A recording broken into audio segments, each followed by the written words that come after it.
రమేష్కి తన ఊర్లోనే ఒక ఢాబా ఉంటుంది. ఆ ఢాబాని తన కుటుంబ సభ్యులందరూ కలిసి నడుపుతారు. తన భార్య పరాజక్త, కూతురు మీనా కలిసి వంట చేసేవాళ్లు. సురేష్ ఇంకా అతని కొడుకు శుభం కస్టమర్లను చూసుకుంటూ ఉండేవాళ్లు. ఆ ఊర్లో వాళ్ల ఢాబా పెద్ద గొప్పగా ఏమీ నడిచేది కాదు. అందుకని రమేష్ చాలా దిగులుగా ఉంటాడు. ప్రజక్త, ఇలా అయితే ఎలా కుదురుతుంది? మన ఊళ్ళో చాలా వరకు అందరూ పట్నం వెళ్ళిపోతున్నారు. రోజురోజుకి మన సంపాదన తగ్గిపోతూనే ఉంది. మనం మీనా పెళ్లి కోసం డబ్బులు కూడా ఆదా చేయాలి కదా. మీరు కంగారు పడకండి, భగవంతుడున్నాడుగా, ఆయన మనకు తప్పకుండా సహాయం చేస్తాడు. ఇప్పుడు మనం చేయగలిగిందొకటే, ఆ భగవంతుడి మీదే భారం వెయ్యాలి మనం. రమేష్ ఇంకా పరాజక్తాల మాటలు వాళ్ల కొడుకు శుభం వింటాడు. తను ఆలోచనలు పడతాడు. నేను ఏదో ఒకటి చేసి అమ్మానాన్నలకు సహాయం చేయాలి. ఇక దాని గురించే ఆలోచిస్తూ తను అలా నడుచుకుంటూ నది ఒడ్డుకి చేరుకుంటాడు. శుభం వాళ్ల ఊరు ఒక నది ఒడ్డున ఉంటుంది. అదే నది వాళ్ల ఊరి నుండి ఎన్నో ఊర్లకు కనెక్ట్ అయి ఉంటుంది. శుభం తన పడవలోకెక్కి దాన్ని నడుపుతూ ముందుకు వెళ్తాడు. ఊళ్ళో చాలా వరకు అందరూ పట్నం వెళ్ళిపోయారని నాన్న అన్నారు. కాని చుట్టుపక్కల గ్రామాల వాళ్ళు ఉన్నారు కదా, అప్పుడు భోజనం వాళ్ళకి అమ్మచ్చు కదా. కాని ఎలా? తను ఆలోచిస్తూ ఉండగా అప్పుడే తన దృష్టి మరొక పడవలో టీ అమ్ముతున్న ఒక వ్యక్తి మీద పడుతుంది. టీ అమ్మా, టీ టీ, కేవలం 5 రూపాయలు టీ తీసుకోండి. బాబాయ్, నాకు ఒక టీ ఇవ్వండి. శుభం ఆ పడవ దగ్గరికి వెళ్తాడు. తను చూసేసరికి ఆ పడవలో ఉన్న వ్యక్తి పడవలో ఒక చిన్న స్టవ్ పెట్టి దానిమీదే టీ తయారు చేసి అమ్ముతూ ఉంటాడు. బాబాయ్, మీరు చాలా మంచి పని చేశారు. పడవలో టీ అద్భుతంగా ఉంది. ముందు నేను కూడా దుకాణంలో టీ అమ్మేవాడిని బాబు, కాని అంత లాభం రావడం లేదు. అందుకే పడవలో అమ్మాలని అనుకున్నాను. ఇప్పుడు చాలా బాగుంది నా వ్యాపారం. రోజు ఉదయాన్నే బయలుదేరతాను. ఊరూరా తిరిగి నేను రోజంతా టీ తయారు చేసి అమ్ముతూనే ఉంటాను. ధన్యవాదాలు బాబాయ్. దేనికి బాబు? నాకు సహాయం చేసినందుకు.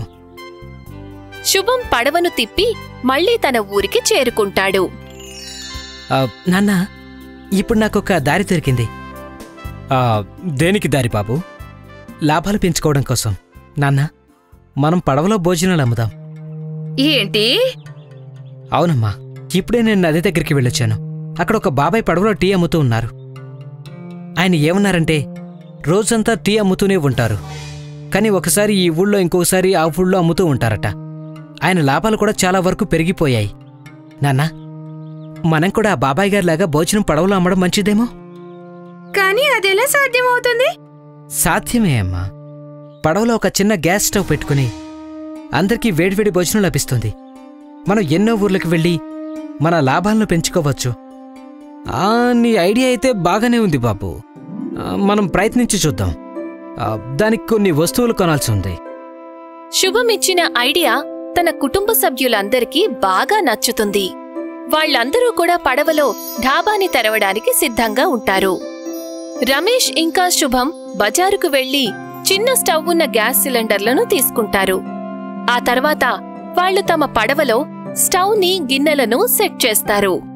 ఇంట్లోనే పరాజక్త ఇంకా మీనా సగానికి పైగా వంటలను తయారు చేస్తూ ఉంటారు. ఆ తర్వాత సిద్ధంగా ఉన్న సామాన్లను తీసుకుని వాళ్ళిద్దరూ పడవ దగ్గరికి చేరుకుంటారు. అందరూ కూడా భగవంతుడికి దండం పెట్టుకుని తమ పడవలో బయలుదేరతారు. వేరే గ్రామం దగ్గరికి చేరుకున్న తర్వాత భోజనం, రుచికరమైన భోజనం, చపాతీలు ఇంకా పన్నీర్ కుర్మా, అన్నం, పప్పు ఏది కావాలంటే అది దొరుకుతుంది. రమేష్ పడవను ఒడ్డున ఆపుతాడు. కొంతమంది జనం తన పడవ దగ్గరికి వెళ్తారు. ఏంటి బాబు, ఏంటిది కొత్తగా? ఇది మా కొత్త డాబా. మీకిక్కడ భోజనం లభిస్తుంది, అది కూడా వేడి వేడిగా, తక్కువ ఖరీదులో. అలాగా? మీ దగ్గర తినడానికి ఏముంది? దాల్ తడక, పప్పు ఉంది, పరాటాలున్నాయి, పన్నీర్ మఖని, ఆలు కూర, చపాతీలు, శనగలు కూర, పూరీలు. ఓ నాయనో, ఇన్నున్నాయా? నాకు మీరు 2 చపాతీలు ఇంకా పన్నీర్ కూర ఇవ్వండి. అలాగే.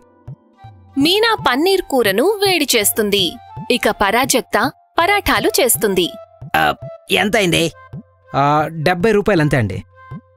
ఏంటి, ఇంతేనా? అదే మా ఊరి హోటల్లో అయితే దీనికి 120 రూపాయలు అవుతుంది.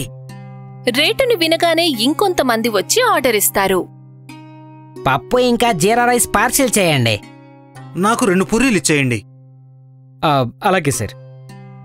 పరాజక్త ఇంకా మీనా వెంటనే భోజనం సిద్ధం చేస్తారు.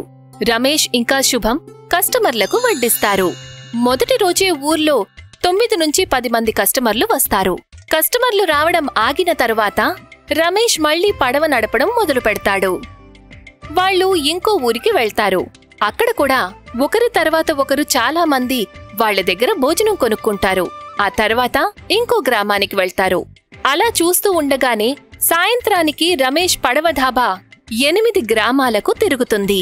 ప్రజెక్టా, ఇవాళ ఒక్క రోజులో మన సంపాదన 4000కు చేరింది. మనం దాబాలో వారమంతా కష్టపడ్డా ఇంత వచ్చేది కాదు. శుభం, నీ ఐడియా చాలా బాగుంది. ఇక మీదట మనం రోజు ఎక్కువ భోజనం తయారు చేసుకుని వద్దాం. అలాగే నాన్న, నేను కూడా అదే అనుకున్నాను. మనం ఇక మనుషుల గురించి ఆలోచించాల్సిన అవసరం ఉండదు. మన సంపాదనకి ఒక దారి దొరికింది.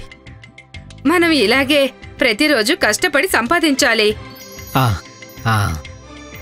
తర్వాతేముంది, రమేష్ కుటుంబం రోజూ ఎంతో కష్టపడి పనిచేస్తుంది.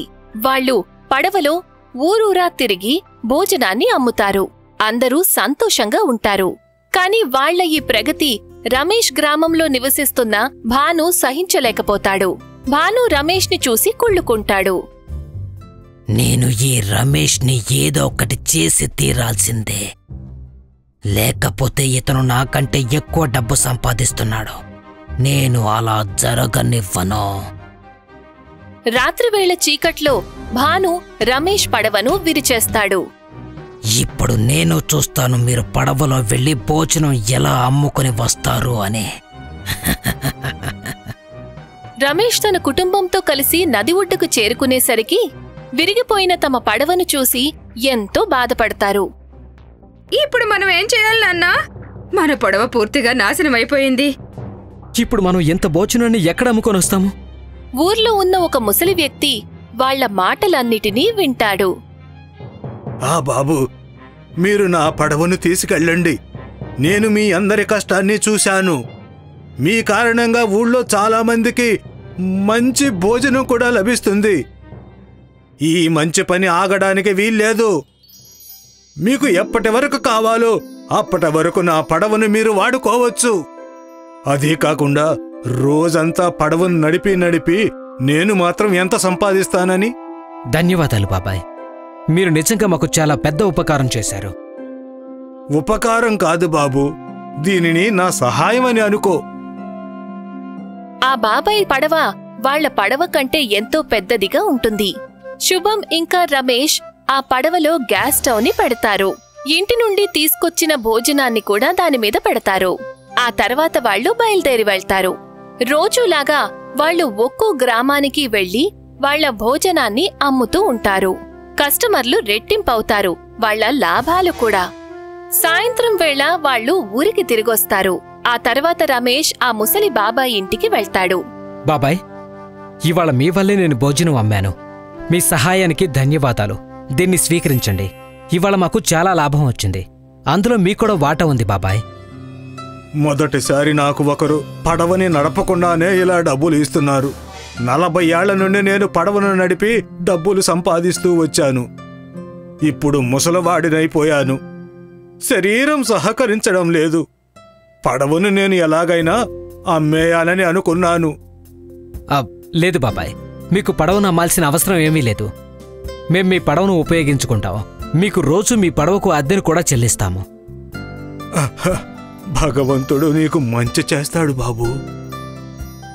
ముసలి బాబాయ్ రమేష్కి తన పడవను ఇచ్చి సాయం చేశాడు. అలాగే రమేష్ కూడా ముసలి బాబాయ్ దగ్గర పడవ తీసుకున్నందుకు ఆయనకి డబ్బులిచ్చి సంతోషపెడతాడు. ఇలా ప్రతిరోజూ జరగడం మొదలవుతుంది. బహుశా తన మంచితనం కారణంగానేనేమో రమేష్ పడవ ఢాబా వ్యాపారం రోజురోజుకీ రెట్టింపవుతూనే ఉంటుంది. అదంతా చూసి భాను మరింత కుళ్ళుకుంటాడు. తను రమేష్కి చెడు చెయ్యాలి అనుకుంటాడు. కాని తనకే తెలియకుండా రమేష్కి సాయం చేశాడు. 1 సంవత్సరం తర్వాత రమేష్ తన కూతురు మీనా పెళ్లి ఎంతో ఘనంగా జరిపిస్తాడు. ఇక భాను ఇప్పటికీ రమేష్ని చూసి కుళ్ళుకుంటూనే ఉంటాడు. రమేష్ తన కుటుంబంతో కలిసిన కష్టానికి ఫలితం దక్కింది.